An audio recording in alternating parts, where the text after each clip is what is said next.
여러분, 오늘 본문에서 바리새파와 사두개파 사람들이 예수께 와서 말하는 것을 볼 수 있습니다. 특별히 마태복음 오늘 본문 16장 1절부터 12절까지의 말씀 중에 그 전반부의 내용을 보면 바로 그러하죠. 바리새파와 사두개파 사람들이 예수께 와서 말합니다. 하늘에서 오는 표징을 좀 보여주십시오. 이렇게 청하는 것을 볼 수 있습니다.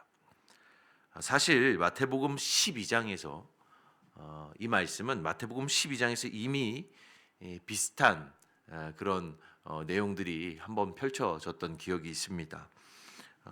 그때는 바리새파 사람들과 율법학자들이 와서 예수님께 표적을 보여달라고 이렇게 청한 바가 있죠. 그런데 오늘 본문에서 한 번 더 이런 요청이 반복되고 있는 겁니다.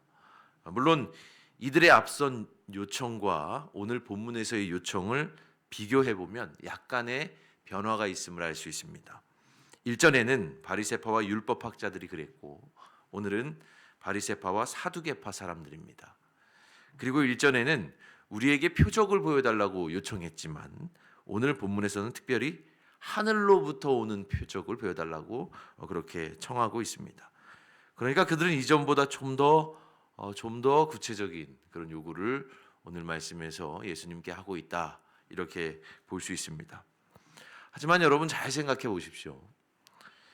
그들이 앞서서는 그저 어떤 표적만을 요구하더니 이제 오늘 본문에서는 하늘로부터 오는 표적을 예수님께 요구하고 있습니다. 여러분, 그 까닭이 무엇이겠습니까? 그들의 의중이 어떤 것일까요? 도대체 어떤 의중으로 오늘은 하늘로부터 오는 표적을 구하고 있습니까? 여러분, 이미 그들은 알고 있습니다. 이미 알고 있어요.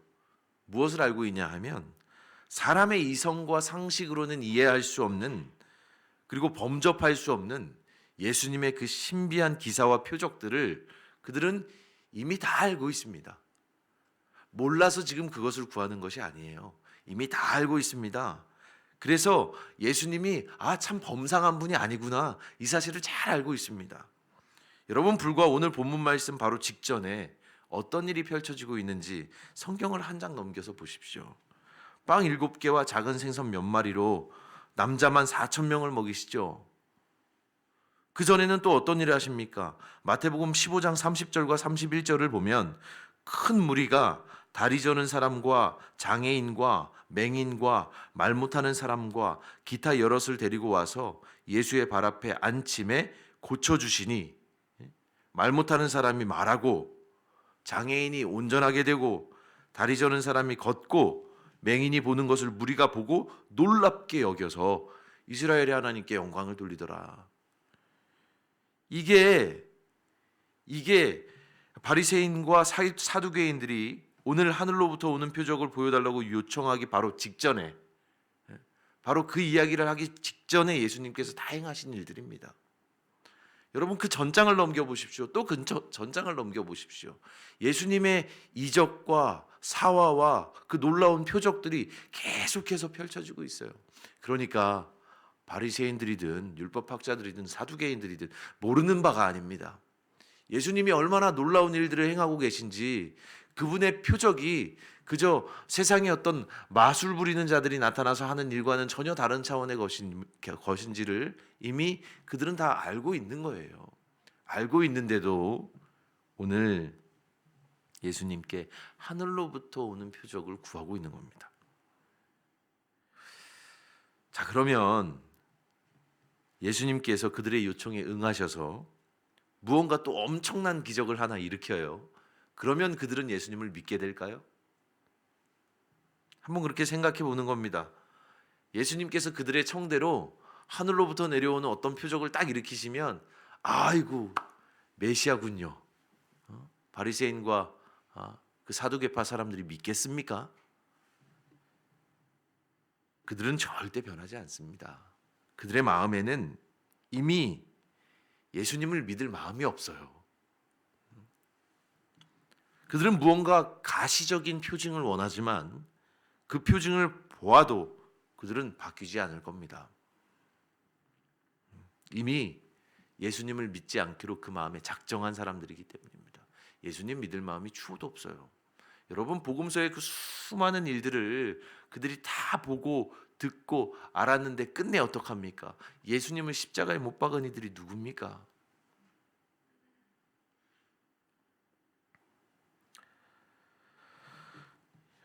여러분, 우리는 성경의 고백을 통해서 이미 알고 있습니다. 믿음의 본질이 무엇인지 우리는 이미 알죠.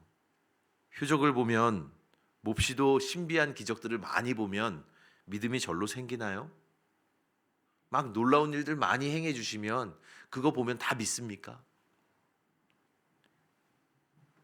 물론 그럴 수도 있을 겁니다. 어떤 놀라운 기적을 보고 믿음이 생길 수도 있습니다. 하지만 여러분, 그러한 믿음은 진정 예수님을 인격적으로 만난 믿음이라고 말할 수 없습니다. 성경은 믿음의 본질에 관해서 우리에게 뭐라고 얘기하고 있습니까? 어느 히브리 기자는 말하죠. 믿음은 바라는 것들의 실상이요, 보이지 않는 것들의 증거라. 이렇게 말합니다. 그러니까 믿음은 어떤 가시적인 것, 눈에 보이는 어떤 무언가로 생기는 결과가 아니라, 그죠? 눈에 보이는 어떤 놀라운 일을 보고 그 결과로서 생기는 게 믿음이 아니라 오히려 보지 못하는 것들에, 보이지 않는 것들의 증거가 된다. 그게 믿음이다. 얘기하고 있는 것이죠. 그래서 여러분, 예수님께서는 보지 못하고 믿는 자들은 복되다, 이런 말씀도 하시는 겁니다. 여러분, 믿음은 그런 거죠. 눈에 보이는 표적을 구하고 그 표적을 보고서 믿는 것은 믿음이라기보다는 일종의 이성적인 동의에 불과한 거죠. 그렇죠? 이 표적을 보니까 믿을만 하구나. 이렇게 놀라운 일을 행하는 것을 보니까 믿을만 하구나. 이거는 이성적 동의입니다. 믿을만 하겠다.